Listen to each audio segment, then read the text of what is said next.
পৃথিবীর বড় বড় আরেফ সুফি মাওলানা জালালউদ্দিন রুমি, হাফেজ শিরাজি, ওনারা শের লিখেছেন, কবিতা, এবং এর মাধ্যমে তাদের আধ্যাত্মিকতার শিক্ষাকে মানুষের কাছে তুলে ধরেছে।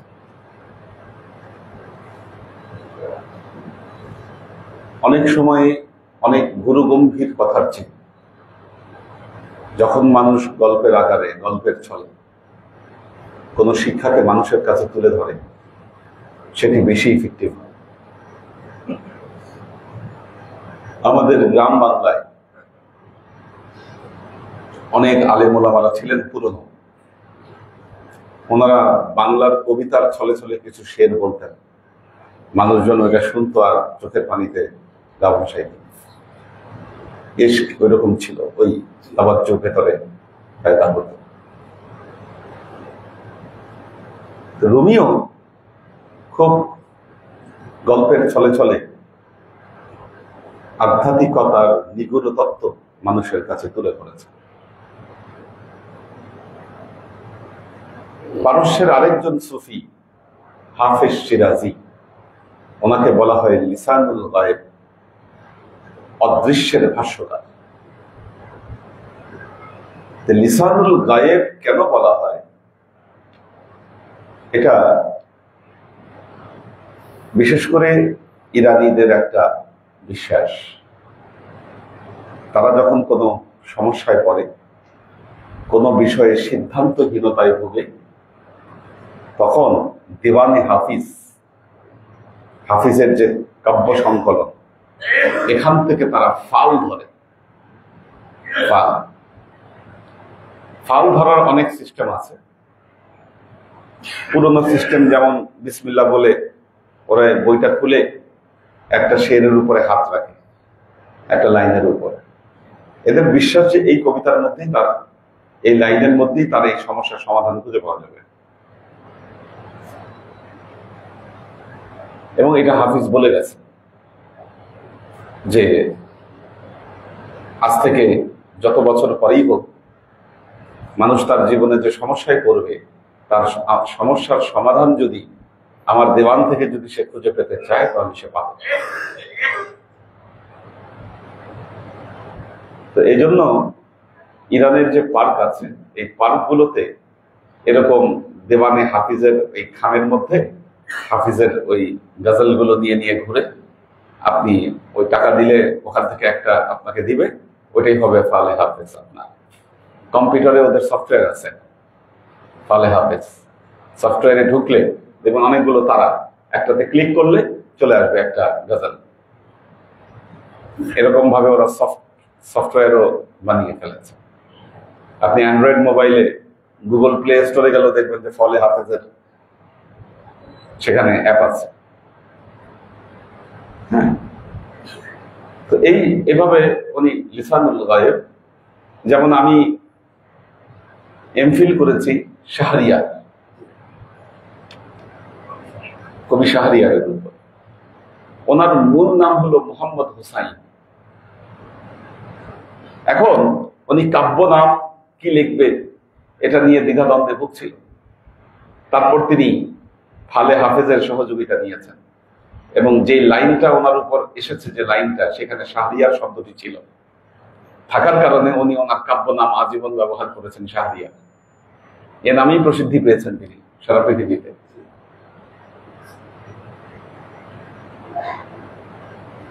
তো এই জন্য কবি হাফিজের একটা কবিতা উনি বলছেন, ইউসুফে গুম কাশতে বেকেনান বাজামান গাম মাকরুদ। হারিয়ে যাওয়া ইউসুফ কেনানে ফিরে এসেছে। কেনান বর্তমান ফিলিস্তিন, বর্তমান ফিলিস্তিন। তো বলতেছে হারিয়ে যাওয়া ইউসুফ ফিলিস্তিনে ফিরে এসেছে, তোমরা দুঃখ পেও না।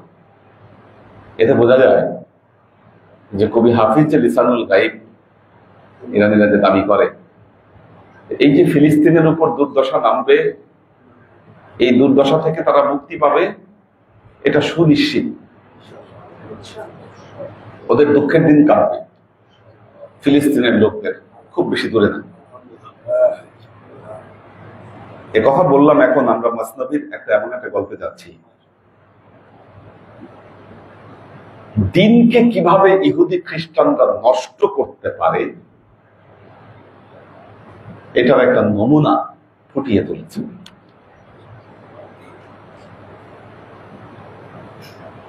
তো ঘটনাটা হলো, এক বাদশাহ, তিনি মুসাই ধর্মের অনুসারী ছিলেন, ইহুদি ছিলেন বাদশাহ। তিনি ইহুদি। এখন যখন হযরত ঈসা আলাইহিস সালামের আবির্ভাব ঘটলো, তখন সবাই ঈসাই ধর্মে দীক্ষিত হতে শুরু করলো। এটা কিন্তু ইহুদিরা মেনে নেয়, মেনে নেয়নি। তো মেনে নেয় নাই, এখন মেনে না নিয়ে কি করা উচিত? ওরা চিন্তা করলো, উচিত হলো এটাই যে ঈসাই ধর্মকে আমরা নষ্ট করে দিব, ধ্বংস করে দিব। এখন ধ্বংস করতে হলে কি হবে? দেখেন কাহিনীটাকে চমৎকার ফুটিয়ে তুলেছে মাওলানা রুমি। ধ্বংস করতে হলে কি করতে হবে? বাদশাহী প্ল্যান করলো, তার যে প্রধান উজির, এই উজিরকে নাটক সাজায় এসে বরখাস্ত করবে।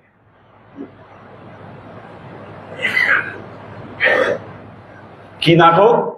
উজির খ্রিস্টান ধর্ম গ্রহণ করেছে, এই নাটক সাজায় তাকে রাজপ্রাসাদ থেকে বহিষ্কার করবে। তাহলে জনগণের মনে তার ব্যাপারে একটা জোশ তৈরি হবে।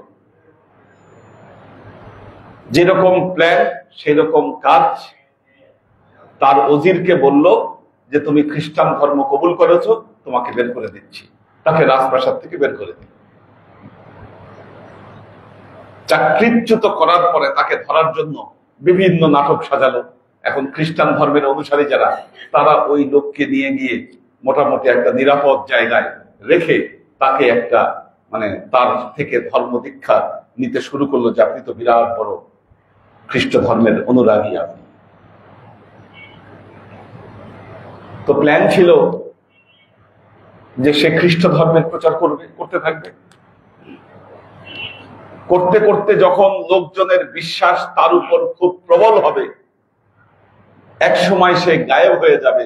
মানুষ যেন মনে করে ঈসা আলাইহিস সালাম যেমন আসমানে চলে গেছে, আমাদের এই অনুসারীও আসমানে চলে গেছে।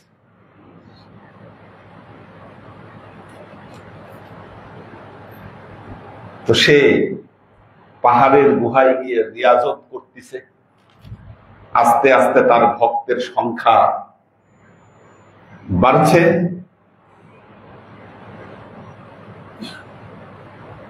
তো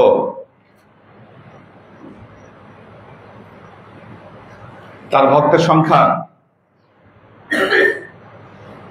বাড়ছে। যখন তার ভক্তের সংখ্যা বাড়ছে, তখন সে যে কাজটা করতে শুরু করলো, তার এক এক ভক্তকে এক এক রকম দর্শন দিতে শুরু করলো। এক এক ভক্তকে সে এক এক রকম দর্শন দিতে শুরু করলো, দীক্ষা দিতে শুরু করলো। দর একি রায় রিয়াজত রাউজু রকনে তওবা কারদ শর্ত রুজু। একজনকে বলল, তার এক ভক্তকে বলল, রিয়াজত সাধনা, রিয়াজত তওবা, এটাই হলো ইবাদতের মূল শর্ত। রিয়াজত এবং সাধনা ছাড়া ইবাদত হবে না, এটাই ইবাদতের মূল শর্ত। দার একি গুফ রিয়াজত সুদ নিস আন্দার রাহে মুখলাসি জুদ নিস। আরেকজনকে বলল, রিয়াজতে আসলে কোনো ফলাফল নাই, রিয়াজতে আসলে কোনোই উপকার নাই। যারা এই রিয়াজত করে তারা কিছু সময়ের কষ্ট ছাড়া আর কোনো কিছু তাদের ভাগ্যে জুটছে না। در একি গুফতে কে জুয়ে উজুদে তু শারক বশাদ আজ তওবা মাবুদে তু। আরেকজনকে বলল যে তুমি যদি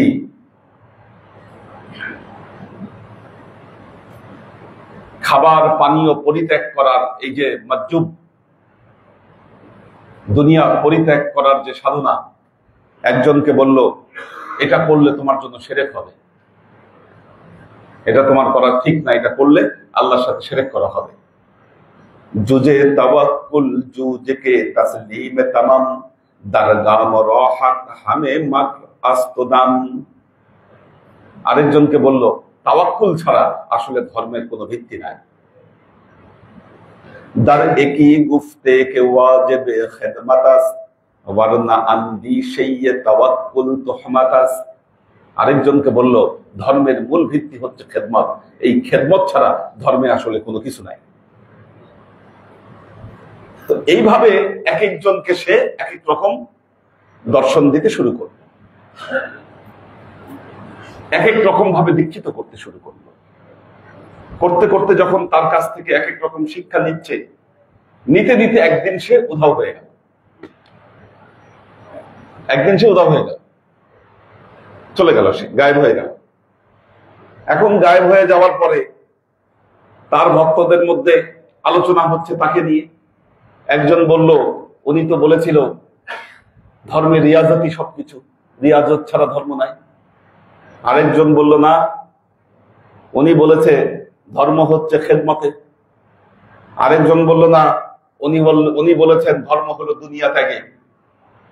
এইভাবে ওনার অনুসারীদের মধ্যে কি হলো, কয়েকদিনের মধ্যে একটা ঝগড়া ফাসাদ শুরু হয়ে গেল। এইদিকে ওই ওজির রাজপ্রাসাদে ফিরে আসলো।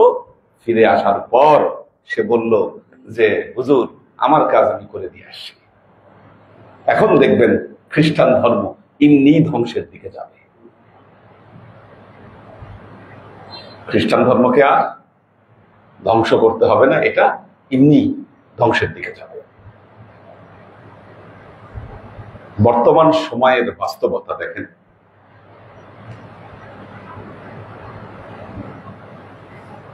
আমেরিকা, ইসরায়েল,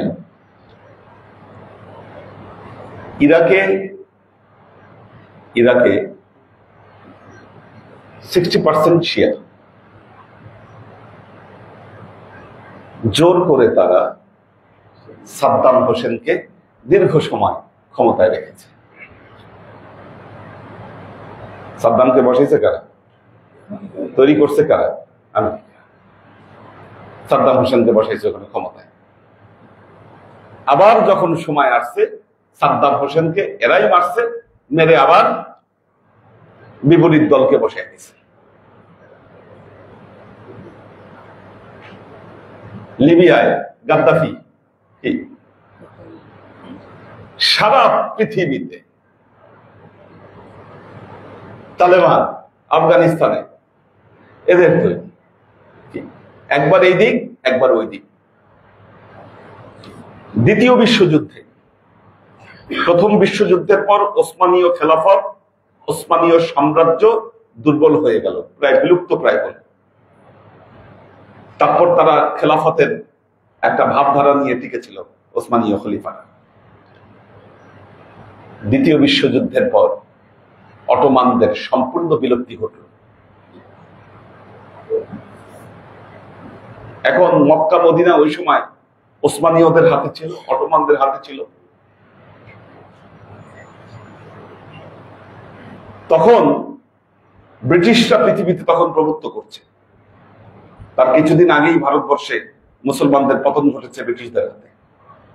মোগল সাম্রাজ্যের পতন কিন্তু মুসলমানদের উপর বড় একটা আঘাত ছিল।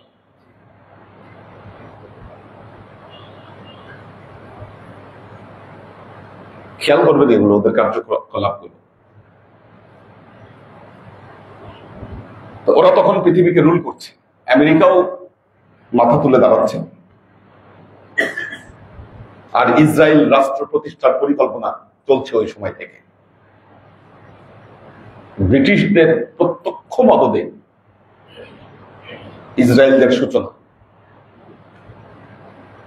তো ব্রিটিশ গুপ্তচর লরেন্সকে পাঠানো হলো সৌদি আরবিয়া।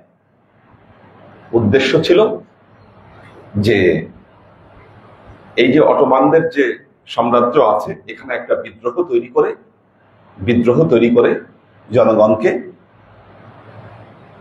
এই অটোমানদের হাত থেকে যেন মক্কা মদিনা, আমাদের কেবলা ভূমি দুটোকে যেন তাদের দখলে নিয়ে যাওয়া যায়, এই প্রচেষ্টা তখন থেকে শুরু হয়। আপনারা লরেন্স অফ অ্যারাবিয়া সার্চ দিলে দেখতে পাবেন, এটা নিয়ে একটা মুভিও করা হয়েছে, লরেন্স অফ অ্যারাবিয়া। এরা এসে এখানে সব গোত্রগুলোকে একত্রিত করে তারপরেই মক্কা মদিনাকে অটোমানদের হাত থেকে উদ্ধার করলো, তুর্কিদের হাত থেকে উদ্ধার করলো। আপনারা যারা আগে হজ করেছেন পুরনো, আপনারা তুর্কি বাদশাদের প্রাসাদ দেখেছেন, ওগুলো সব ভেঙে ফেলছে। এখন যে ওই যে ক্লক টাওয়ার বানানো, ওখানে আগে তুর্কি বাদশার প্রাসাদ ছিল, ওগুলো সব ভেঙে ফেলা হয়েছে। এবং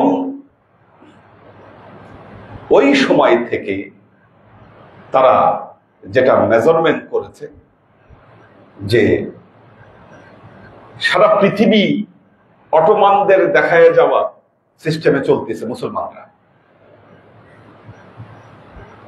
আর অটোমানদের একটা বিষয় ছিল, এরা পীর দরবেশদের একান্ত ভক্ত এবং অনুসারী ছিল। ওসমানের বাবা আর্তুগুল, তিনি ইবনে আরাবির ভক্ত ছিলেন। ওসমান নিজে শেখ এদেব আলীর ভক্ত ছিলেন।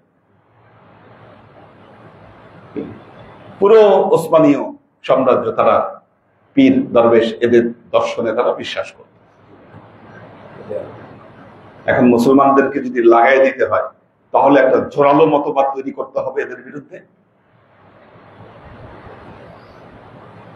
এখন দ্বিতীয় বিশ্বযুদ্ধের পর আমাদের সৌদি আরবিয়ায় চলে গেল, অটোমানদের হাত থেকে বের হয়ে গেল। লরেন্স এসে তাদের অনুগত শাসকদেরকে বসাই দিল। এখন খালি এটা করলেও তো যথেষ্ট নয়, মুসলমানদের মগজ ধোলাই করতে হবে। এখন তাদের প্ল্যানে এমন এক মতবাদ তৈরি করা হলো, যেটা ওই সময়ে পৃথিবীতে প্রচলিত সমস্ত মতবাদের বিরুদ্ধে, অর্থাৎ স্রোতের বিপরীতে যেই মতবাদগুলো অবস্থান করছে, ঠিক ওই মতবাদগুলো তৈরি করে কি একটা সেন্টার সেখানে তৈরি করা হয়। আপনারা জানেন তেল আবিবে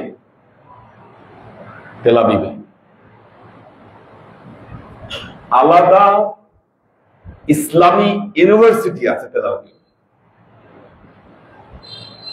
সার্চ দেন, আপনারা পেয়ে যাবেন ইন্টারনেটে। তেল আবিব ইসরায়েলের রাজধানী। কিন্তু সেখানে ইসরায়েলের নাগরিকরা ছাড়া অন্য কেউ সেই জায়গায় পড়াশোনা করতে পারে না, ওই ইউনিভার্সিটিগুলোতে। আমি যে কথাগুলো বলছি, যদি কোনোটা ভুল বলে থাকি, কোনোটা যদি মিথ্যা বলে থাকি, আমাকে চ্যালেঞ্জ করেন আপনারা যে হুজুর এটা আপনি মিথ্যা বলছেন, আপনি ভুল বলছেন। আমি রেফারেন্স দিচ্ছি আপনাদেরকে।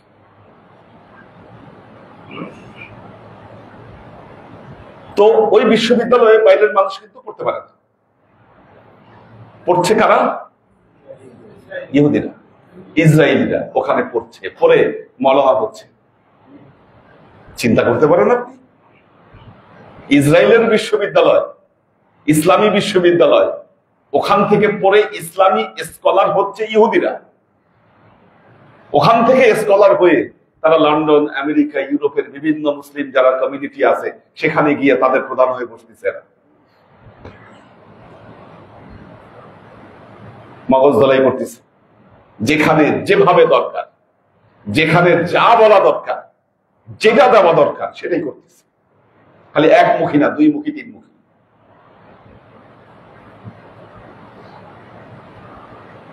ভারতবর্ষে যখন আসলো, একটা জিনিস দেখবেন, আমাদের এই ভারত বা এই সাবকন্টিনেন্টের মানুষ শিয়া বিদ্বেষী। যেই বিদ্বেষটা আমাদের এখানে শিয়া সুন্নির যত পার্থক্যটা, মিডল ইস্টে কিন্তু শিয়া বেশি। বাহরাইনে 60%, ইরানে তো 90%, ঠিক আছে, সিরিয়াতে 60%, ইরাকে 60%, ঠিক আছে, পার্সেন্টেজ হিসাব করেন দেখবেন। সেখানে কিন্তু বিদ্বেষটা এত চরম পর্যায়ে নাই যতটা আমাদের এখানে আছে। কারণ আমাদের এখানে আলেম ওলামারা তারা ফতোয়াই দিয়ে বসেন শিয়ারা কাফের। কেন এই বিদ্বেষটা তৈরি করা হলো? আপনারা জানেন যে সম্রাট হুমায়ুন রাজত্ব হারিয়েছিলেন শেরশাহ সুরির কাছে। রাজত্ব হারিয়ে তিনি চলে যান ইরানে।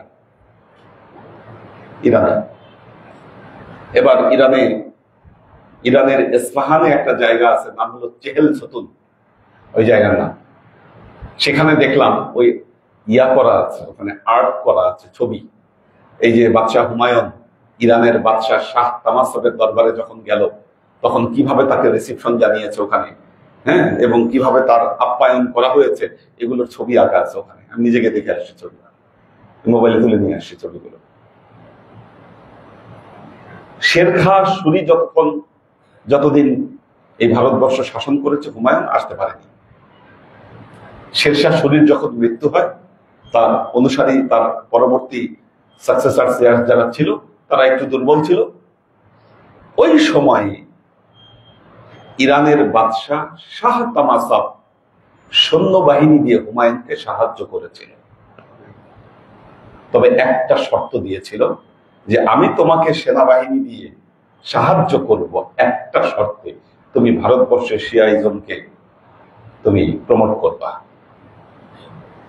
এই শর্তের উপরে। এই জন্য বাংলাদেশ থেকে নিয়ে শুরু করে ভারতবর্ষের যত ইমামবাড়া দেখবেন, সব দেখবেন মোগল আমলের তৈরি। এগুলো মোগল আমলের পরে তৈরি এই জিনিসগুলো। ইতিহাসে ব্রিটিশরা যখন আমাদের ভারতবর্ষে এসেছে, তখন আমাদের এই দিককার মানুষের শিয়া সুন্নি দ্বন্দ্ব প্রকট নয়। মহরম যখন আসে তখন সবাই তাজিয়া করে। আমাদের বাংলাদেশে বহু জায়গায় এই কালচার আছে, সুন্নিরা তাজিয়া মিছিল করে মহরমের সময়। অষ্টগ্রাম, নাসিরনগর, এই যে আমাদের মানিকগঞ্জ, কি এখানে অনেক কমিউনিটি আছে যারা মহরমের সময়ে, ওইখানে শিয়া সুন্নি কোনো ভেদাভেদ নাই, সবাই মিলে এই যে কালচার গুলো, এই যে তাজিয়া মিছিল বের করা, তারপর এই যে শরবত খাওয়ানো, এই কালচার গুলো তারা ধরে রেখেছে এখন পর্যন্ত, এবং কয়েকশো বছরের পুরনো কালচার। এটা ব্রিটিশরা এসে দেখলো এটা একটা বড় সমস্যা। নাম্বার 1 সমস্যা হলো এটা, যখন সিপাহী বিপ্লব ঘটল, সিপাহী বিপ্লব ভিত কাঁপিয়ে দিয়েছিল ব্রিটিশদের। তারপর এরা ডিটারমাইন্ড হলো যে না, মুসলমানদেরকে এখানে খণ্ড বিখণ্ড না করলে এই জায়গায় আমরা আমাদের রুল করতে পারবো না।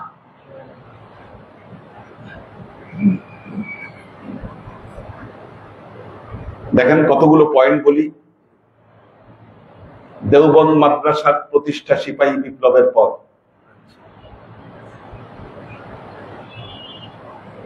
কাদিয়ানি মতবাদের উত্থান সিপাহী বিপ্লবের পর, এবং গোলাম আহমদ কাদিয়ানির ভাব গুরু ছিলেন কাশেম নানুতবি। কি কাশেম নানুতবি ছিলেন গোলাম আহমদ কাদিয়ানির ওস্তাদ।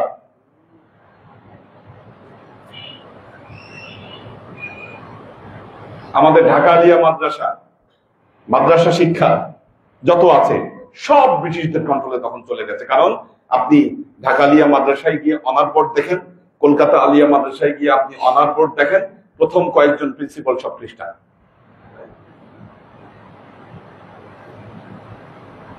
আমাদের ভেতরের কালচার নষ্ট করে দেওয়ার জন্য শিয়াদের প্রতি সুন্নিদের বিদ্বেষ, সুন্নিদের প্রতি শিয়াদের বিদ্বেষ, এর প্রতি ওর বিদ্বেষ, এবং এই পারস্পরিক ঘৃণা সম্বলিত যে বই পুস্তক লেখা সব এই ব্রিটিশ ভারতে হয়েছে। হাজার লক্ষ প্রমাণ আপনাদেরকে দিতে পারবো। ব্রিটিশ ভারতে তৈরি। আমরা আজকে মুসলমানদের এক কমিউনিটি আরেক কমিউনিটির চেহারা দেখি না। আমরা একে অপরকে মুসলমান মনে করি না।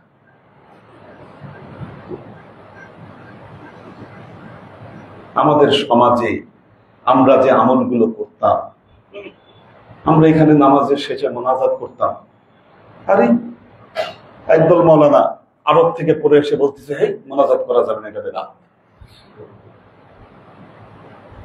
শবে বরাত পালন করা যাবে না, বেদাত। মিলাদ করা যাবে না, বেদাত। ভাই তুমি কই থেকে শিখলে এটা বেদাত? আমি মদিনা থেকে শিখে আসছি।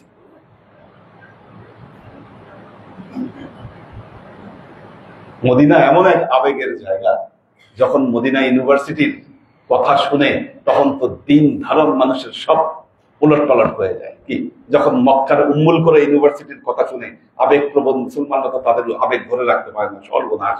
যখন আজহার কি মিশরের আজহার ইউনিভার্সিটির কথা শুনে তখন তো সবাই মনে করে যে না, আমাদের জীবন যৌবন সব সর্বনাশ। আজহারি মানেই তো বিরাট ব্যাপার। আপনি জানেন ইসরায়েলকে স্বীকৃতি দেওয়া পৃথিবীতে প্রথম রাষ্ট্র কোনটা? মিশর। হ্যাঁ, প্রথম রাষ্ট্র মিশর, যে ইসরায়েলকে স্বীকৃতি দিয়েছে রাষ্ট্র হিসেবে। এখন মদিনা, সোনার মদিনা, প্রাণের মদিনা, নবীর যুগের মদিনা আর দ্বিতীয় বিশ্বযুদ্ধের পরের মদিনা, এই দুই মদিনার তো পার্থক্য আছে। মদিনাবাসীদের সম্পর্কে আমাদের কোনো সমস্যা নাই, কিন্তু এখন যে দর্শন মতবাদ তারা প্রচার করে সেই জায়গায় আমাদের আপত্তি আছে। আমাদের কথা ওইখানে, আপত্তির জায়গাটা আমাদের সেখানে। আমরা স্বীকার করি না এটা। তোমরা আমাদের মধ্যে বিভেদ, একে অপরের সাথে দ্বন্দ্ব ফাসাদ তৈরি করবার জন্য এই মতবাদগুলো প্রকাশ করছো। প্রত্যাখ্যান করি তোমাদের মতবাদ। তোমরা বললেই আমরা হাজার বছর ধরে নামাজের পর যে মোনাজাত করি এটা বেদাত হয়ে যায় না। আমরা যে মিলাদ করি এটা বেদাত হয়ে যায় না। আমরা যে শবে বরাত পালন করি এটা বেদাত হয়ে যায় না। তোমাদের কথাই বেদাত হয় না।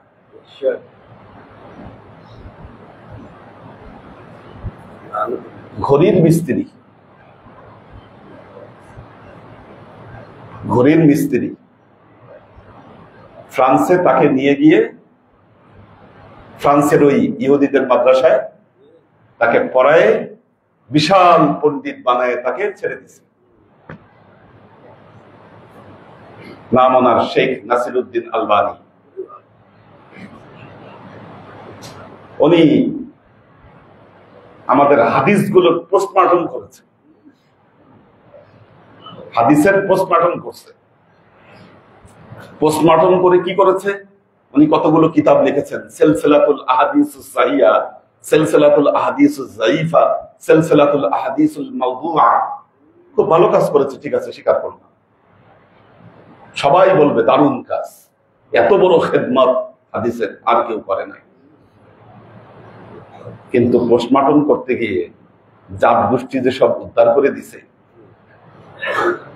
করেছে কি? যেই সমস্ত হাদিস তাদের মতবাদের বিরুদ্ধে, যেই সমস্ত হাদিস আহলে বেইতের সদস্যরা বর্ণনা করছে, এই সবগুলাকে যায়ীফ, মাওযু বানায় দেওয়া হচ্ছে। কোন যুক্তিতে? দেখেন যুক্তিটা কোথায়। যুক্তিটা হলো, ধরেন ইমাম তিরমিজি যেই রাবির কাছ থেকে হাদিস সংগ্রহ করেছে, নাসিরুদ্দিন আলবানী বলতেছেন ওই রাবির সমস্যা আছে, এই জন্য হাদিস দুর্বল। রাবির কি সমস্যা? রাবি কথা ভুলে যায়, ওনার কথা মনে থাকতো না। দ্বিতীয় বিশ্বযুদ্ধে জন্মগ্রহণকারী একজন ঘড়ির মিস্ত্রি কি 1000 বছর আগের একজন রাবী সম্পর্কে বলতেছে উনি কথা ভুলে যাইতো, এই জন্য ওনার হাদিস নেওয়া যাবে না। আর আমরা এই জামানার কেমন বলদ মানুষ, আমরা বলতেছি হ্যাঁ তাই তো উনি ঠিক কথা বলছেন। সর্বনাশ, উনি বলছে তাই তো এটা কথা, এটা তো কোরআনের আয়াতের মতো না কথা, এটা তো আর অস্বীকার করা যাবে না। এটা কি অস্বীকার করা যায়?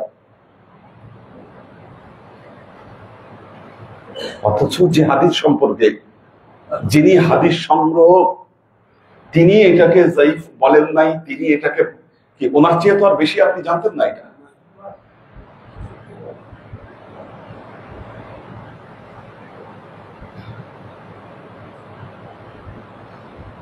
তো এইভাবে আমাদের যে হাদিসের পোস্টমর্টম করা হয়েছে, কারণ আমাদের হাদিস গ্রন্থ সম্পর্কে, আমাদের হাদিসের মান সম্পর্কে আমাদের অধিকাংশরই ধারণা ক্লিয়ার না। আমরা একটা জিনিস আজকে পরিষ্কারভাবে শিখলাম, যেটা আমিও জানতাম না আগে, যে ইসরায়েলের ইসলামিক বিশ্ববিদ্যালয় আছে, সার্চ দিয়ে দেখবেন।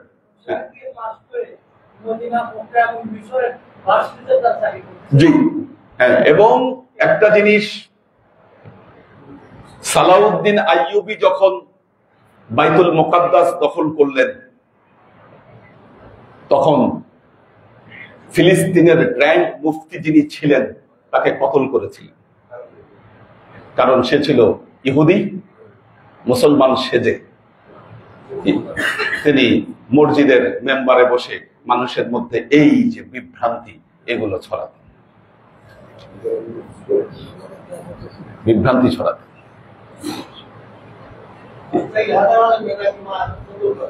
অনেক আলেম আছে শুধু এই অপরাধ, ঠিক আছে, মুসলমানদের মধ্যে বিভ্রান্তি তৈরি করা। আমরা ইহুদি খ্রিস্টানদের এই যে চাল, তাদের যে নীল নকশা, এই নীল নকশার মধ্যে আমরা পড়ে গেছি। এটা আমাদের দুর্ভাগ্য, আজকের দিনে দুর্ভাগ্য আমাদের।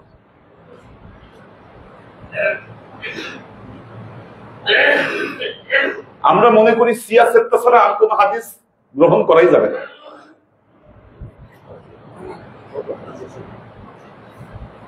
সিয়াসেত ছাড়া কোন হাদিস গ্রহণ করাই যাবে না। সুন্নিদের এই যে এনাদের মত অনুযায়ী, যাদের কথা বললাম, এনাদের মত অনুযায়ী সহিহ হাদিসের সংখ্যা 20,000, তার মধ্যে সিয়াসেত্তার মধ্যে আসছে কত? 7 থেকে 8,000 হাদিস। বাকি হাদিস কই? কি এগুলো তো সিয়াসেত্তায় আসে নাই। এই যে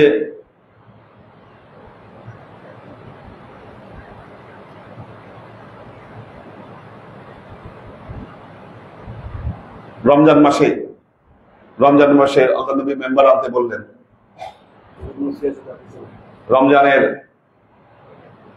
প্রথম আউয়ালুহু রাহমাতুন আওসাতুহু মাগফিরাতুন আখিরুহু ইতকুম মিনান নার। এই যে হাদিসগুলা, যে ব্যক্তি একজন রোজাদারকে ইফতার করাবে,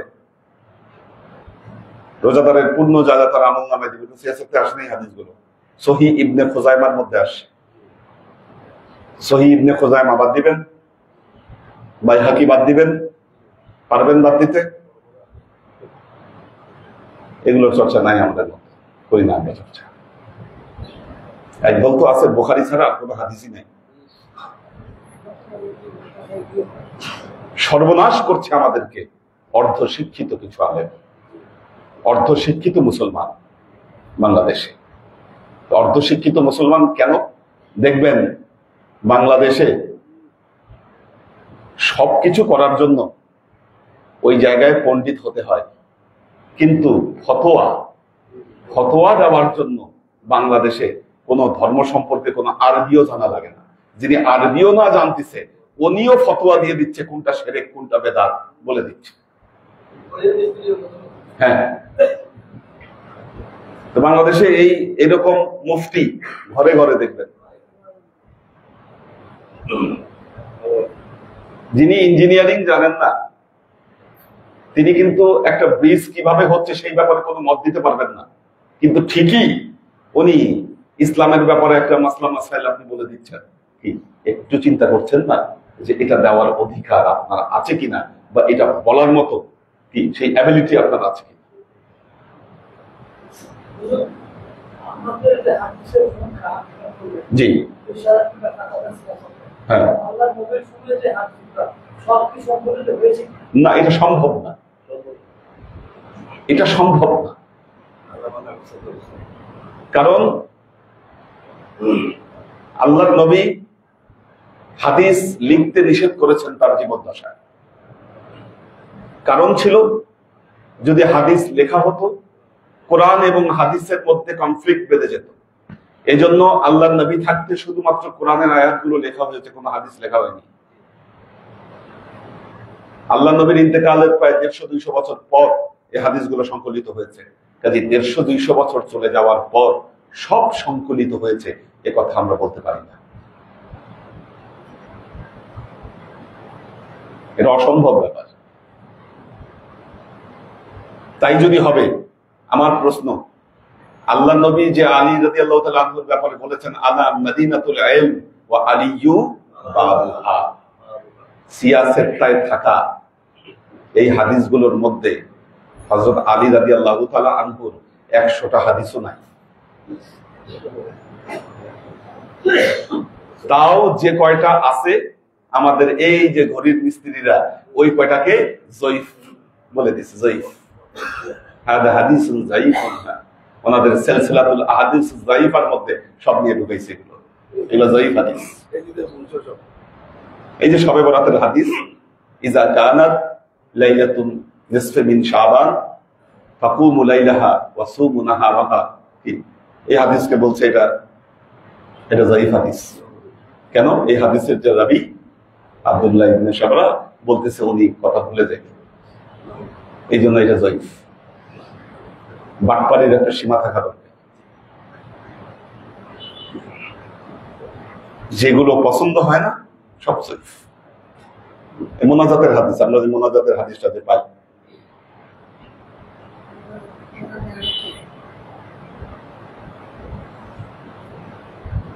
হযরত ওসামা বিন যায়েদ ওনার রিওয়ায়াতে বর্ণিত হয়েছে, তিরমিজি,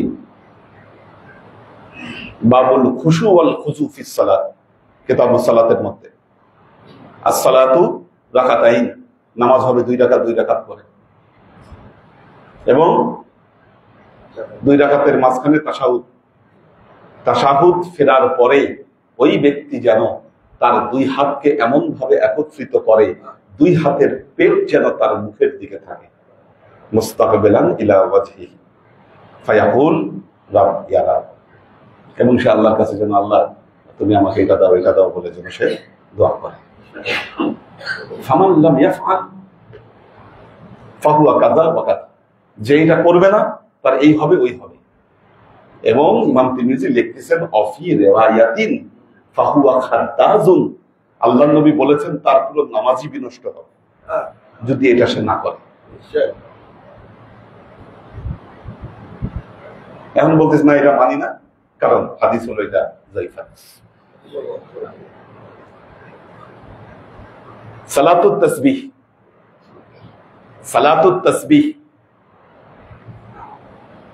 আল্লাহর নবী তার চাচা হযরত আব্বাস রাদিয়াল্লাহু তাআলা আনহু হযরত আব্বাসকে দেখে বলতেছেন আলাম আমনাহুকা আলাম আ'তাইতুকা, আমি কি আপনাকে সম্মানিত করব না, আমি কি আপনাকে এমন কিছু দিব না যার দ্বারা আপনার মর্যাদা বৃদ্ধি হবে।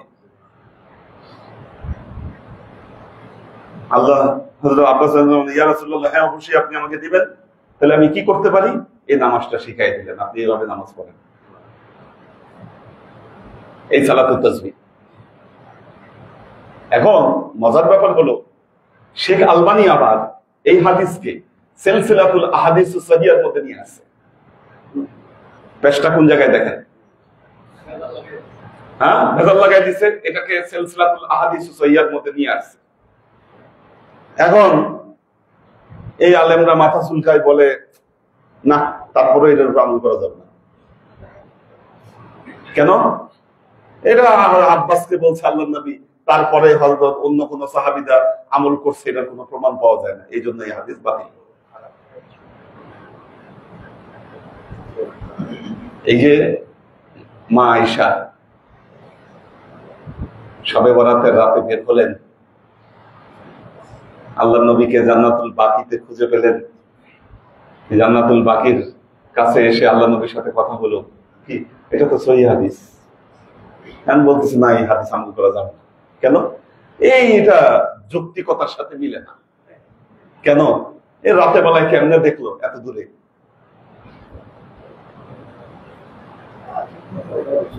15ই শাবান পূর্ণিমার রাত, কি আকাশে সম্পূর্ণ চাঁদ, ফকফকা চাঁদ, দেখা যাবে না কেন? নিজে যেটা মানি না সেটা যে কোনো যুক্তিতে এটা বাদ। তো এটা যে কোনো যুক্তিতে বাদ। এই যুক্তিতে এগুলো হাদিস, এই যুক্তি দেখায় আপনি চিন্তা করে দেখেন না, তারপরে করা যাবে না। ওই যে এক লোক দেখে ওয়াজ করছে, এক মসজিদ কমিটির সভাপতির ছেলে নামাজে আসে না। এখন একদিন ইমাম সাহেবের সামনে পড়ছে, কি ব্যাপার তুমি নামাজে আসো না কেন? না হুজুর, আজকে নামাজ পড়তাম না, আমার গায়ের কাপড় ঠিক নাই, পাঞ্জাবি পরি দিই। না, নামাজ পড়তে পাঞ্জাবি টুপি লাগে না, তুমি যে শার্ট প্যান্ট পরছো এটা দিয়ে হবে নামাজ। না হুজুর, সমস্যা আছে, আমি পেশাব করে পানি নিয়ে নিই, আমার পায়জামা নষ্ট। সমস্যা নেই, বিসমিল্লাহ বলে একটু পানি ছিটাই দিয়ে তুমি চলে আসো, তাইলেই হবে। না হুজুর, আজকে আমার মন ভালো না। হ্যাঁ, না মন ঠিক করো। এরকম বুঝাই শুনে যখন কনফিউজ করছে, না হুজুর আমি নামাজ পড়তাম না। কেন? আপনারা হুজুরাই ভালো না। যেখানে হাদিসের সমস্যা খুঁজে পায়, হাদিসের সমস্যা না খুঁজে পাইলে কি এটা সিচুয়েশনের সমস্যা, সেই সমস্যা না পাইলে কি মনের মধ্যে সমস্যা, তাকে এটা নেওয়া যাবে না। এই চলতেছে জালিয়াতি,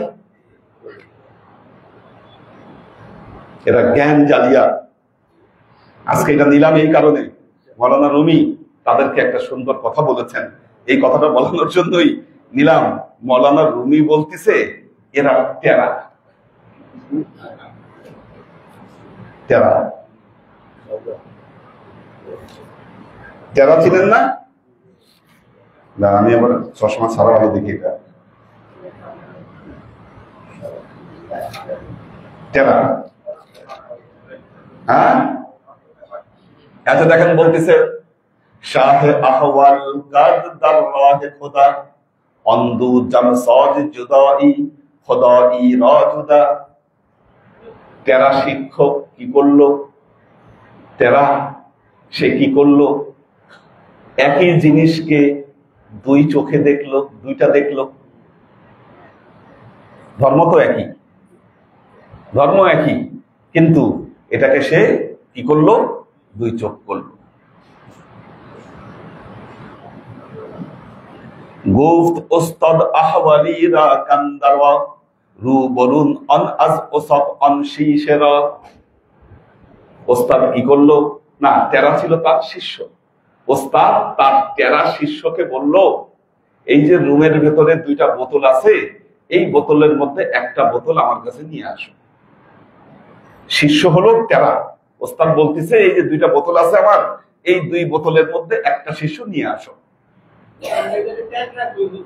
ট্যাংরা, হ্যাঁ। গুফত ওস্তাদ অন্ধু, আচ্ছা গুফত আহওয়াল জান্দু শীশে মানকুদাম পিশে তু অরাম বেকুন শারহে তামাম। এখন ছাত্র বলতেছে হুজুর আমি কোন বোতলটা নিয়ে আসবো আমাকে একটু বলে দেন, আমি কোন বোতল নিয়ে আসবো আমাকে একটু বলে দেন। গুফত ওস্তাদ অন্ধু শীশে নিস্ত্র আহওয়ালি বেগুজার ও আফজুন বিন মাসো। এখন ওস্তাদ বলতেছে ওইখানে দুইটা নাই, ওইখানে একটাই আছে। তুমি তোমার চোখের তেরামি এটা ঠিক করো আর বেশি দেখা বন্ধ করো। কি তোমার চোখের তেরামি তুমি ঠিক করো, আর তুমি যে বেশি দেখতেছো তুমি এই বেশি দেখা বন্ধ করো। গুফত এ ওস্তাদ মারা তনে মাজান গুফত ওস্তাদ জান্দু এক রাদে খান। এখন শিষ্য বলতেছে আপনি আমার সাথে মশকরা করেন না, আপনি মস্করা করেন না, এখানে 2টা বোতলই আছে। এখন ওস্তাদ বলতেছে আচ্ছা ঠিক আছে, 2টা বোতল যদি থাকে তুমি এক কাজ করো, একটা ভেঙে ফেলো, 2টার মধ্যে থেকে একটা ভেঙে ফেলো। শীষে একবুত অবে চশমাশ দু নেমুদ চুন শেকাস্তে ও শীষেরা দিগার নাবুদ। সেখানে তো একটা বোতলই ছিল, ওই টেরা শিষ্য যখন একটা বোতল ভেঙে ফেললো তখন আরেকটা কি হলো, এমনি গায়েব হয়ে গেল, এমনি সেটা চলে গেল। চুন একই বেশে কাজ হার দোচুদ চাষি মারা আহওয়াল গারদা আজমি নাম খাসম খাসম শাহওয়াত মাদ র আহওয়াল কুনাত যে ইস্তেকামত রূহ র মুবদান কুনাত। ওস্তাদ বললেন দেখো, দুটো কারণে মানুষ নিজেদের মধ্যে পার্থক্য তৈরি করে। কি? দুই চোখ দেখে আমার তাফাররাকা। কি আল্লাহ কোরআনে বলছেন, লাম ইয়াকুনিল লাযীনা কাফারু মিন আহলিল কিতাবি ওয়াল মুশরিকিন মুনফাক্কিন হাত্তা তা'তিয়াহুমুল বায়্যিনা। তাহলে আল্লাহ এখানে বলতেছেন আমা তাফাররাকাল লাযীনা উতুল কিতাবা ইল্লা মিন বাদি মা জাআতুহুমুল বায়্যিনা ইল্লা। কোরআনে আরেক জায়গায় বলছেন আল্লাহ তারা নিজেদের মধ্যে পার্থক্য করে না। কেন পার্থক্য একমাত্র করে? বাগয়ান বাইনাহুম, প্রথমে হলো সবাই তার শ্রেষ্ঠত্ব খুঁজতে চায়, আমি সেরা, আমি যেটা করতেছি আমি সেরা। তা আপনি যখন সেরা হবেন তখন আরেকজন নগণ্য হবে। কি এখন আপনি নিজেই তালি দিচ্ছেন, নিজেকেই সেরা বানাচ্ছেন। কি এই সেরার জায়গা থেকে মানুষ সরতে চায় না, মনে করে আমি যেটা করতেছি এটাই ঠিক, বাকি সব ভুল। আল্লাহ তো তার ইবাদতের জন্য আপনাকে তৈরি করছে। আপনার কখনো পান্তা খাইতে ভাল লাগে, কখনো পোলাও খাইতে ভাল লাগে, কখনো সবজি খাইতে ভাল লাগে, কখনো গোস্ত খাইতে ভাল লাগে। একরকম খাবার কি সবসময় ভালো লাগে? আল্লাহ তো চায় তার বান্দাদের মধ্যে এরকম ডিফারেন্ট রাস্তায় আল্লাহকে ডাকুক মানুষ, এটা তিনি এনজয় করেন। কিন্তু আমরা কি করি? আমরা হলো বাবুয়ান লাইনা, এই যে নিজের মধ্যে ইগো না। ময়মনসিংহের একটা এমপি ছিল শামসু ছিল না, ময়মনসিংহের এমপি। তো বলছিল 30 কোটি শহীদের বিনিময়ে অর্জিত স্বাধীনতা। পিছিয়ে থেকে বলতেছে স্যার 30 কোটি না 30 লাখ। যা কইছি একটাও কমাইতেন না, কইয়া ফেলেছি মুখ দিয়ে তো বলছি। তো 3 লাখ না 30 লাখ না 30 কোটি বলছি। আমাদের অবস্থা হয়েছে এই জন্য সত্য বের হয়ে আসে, সত্য চাপা পড়ে যায়। বলতেছে কেন মানুষ এই যে তেরামি করার কারণ কি? একটা হলো তাদের এই যে ভেতরে থাকা যে ইগো, খাসম শাহওয়াত। দ্বিতীয় কারণ হলো কামনা বাসনা মনের। এই দুটো কারণে কি করে? আমাদের চোখকে টেরা বানায় দেয়।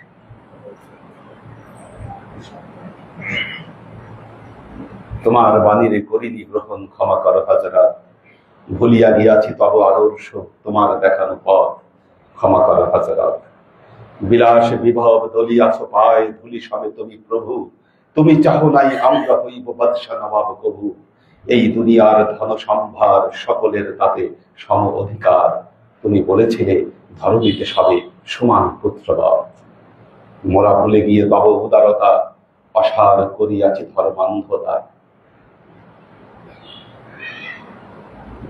তোমার ধর্মে অবিশ্বাসীরে তুমি ঘৃণা দাবি করে আপন তাদের করিয়াছ সেবা, ঠাই দিয়ে নিজ ঘরে। আমরা আজকে সহ্য করিতে পারি না কো পরম, ক্ষমা করো হযরত। নবীর ধর্মে যে অবিশ্বাসী তাকে সে ঘরে সেবা দিয়েছে, নিজ বিছনায় শুইয়েছে, আর আজকে আমরা আমাদের মতে যারা বিশ্বাস করে না আমরা তাদেরকেই সহ্য করতে পারি না। কোথায় নবীর আদর্শ, কোথায় আমি? সালাওয়াতে কর পূজা, অমান খারাপ পূজা, বেবিন তাফাউত রব কাজ পূজা তবে পূজা। কোথায় তাদের পথ, কোথায় আমরা? এই অবস্থার উত্তরণ না ঘটলে মুসলমানদের জাগরণ হবে না। বর্তমান সময়ে মুসলমানদের ঐক্য দরকার, আর এই ঐক্য দূর করতে গেলে চোখের টেরানি আগে দূর করতে হবে। কি রুমির কথা মতো আজ থেকে 700 বছর আগে রুমি বলে গেছে এই কথা মাসনবীর মধ্যে। টেরা দৃষ্টি আগে সোজা করতে হবে, তাহলে মুসলমানদের এই দলগুলোকে দিয়ে আপনি এগোতে পারবেন। নাহলে এই চরম দুর্দিনে যারা ইসলামের উপকারে এগিয়ে আসছে তাদেরকে আপনি কাফের ফতোয়া দিয়ে নিজেকে খুব বিশাল পণ্ডিত হিসেবে জাহির করবেন। আল্লাহ আমাদের ক্ষমা করুন। দেখি কে প্রশ্ন আছে?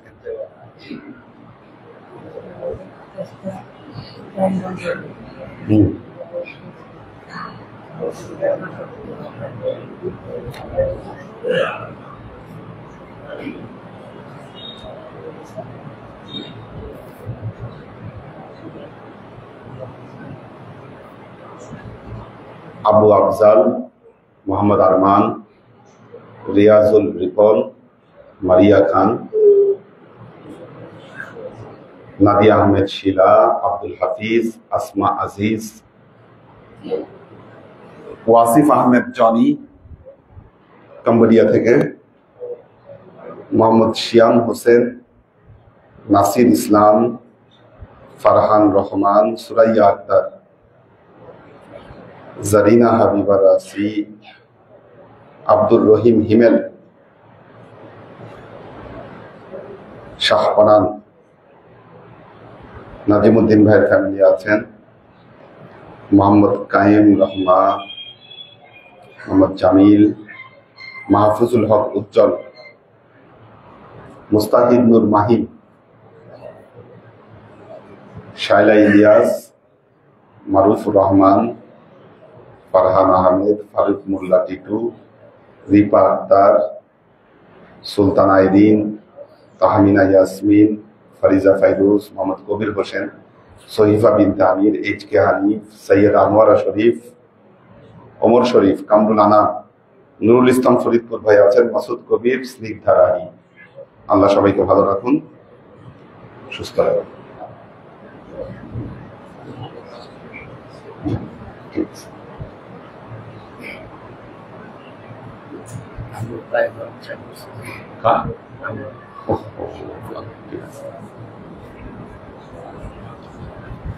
اللهم آمين. ربنا ظلمنا أنفسنا وإن لم تغفر لنا وترحمنا لنكونن من الخاسرين. ربنا آتنا في الدنيا حسنة وفي الآخرة حسنة وقنا عذاب النار. ربنا لا تزغ قلوبنا بعد إذ هديتنا وهب لنا من لدنك رحمة إنك أنت الوهاب. اللهم إنك عفو تحب العفو فاعف عني يا غفور الرحيم الودود. اللهم نور قلوبنا بنور الإسلام، ونور قلوبنا بنور الإيمان، ونور قلوبنا بنور الإحسان، وزين أخلاقنا بنور محمد صلى الله عليه وسلم. اللهم إنا نسألك علما نافعا، رزقا واسعا، عملا مقبولا، شفاء من كل داء، قلبا خاشعا، ذهنا ذاكرا، إيمانا قامعا، توبة قبل الموت، راحة عند الموت، ونجاة بعد الموت. اللهم إنا نسألك رحمتك في كل درجة، فلاحا في كل أمر، ونعوذ بك من الشرك والشرك والنفاق والبدعة ومن كل وسوسة الشيطان.